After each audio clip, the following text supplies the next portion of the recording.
тыңайтқыш берейін деп жатыр. 20-да 20, 2 добавкасы бар.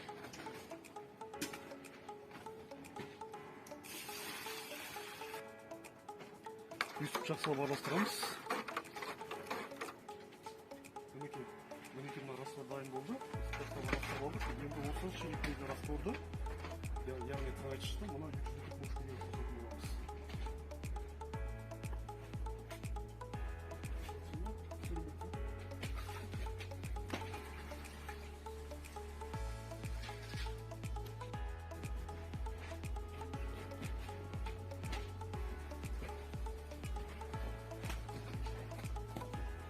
Осы түйнектеп тұр мұны.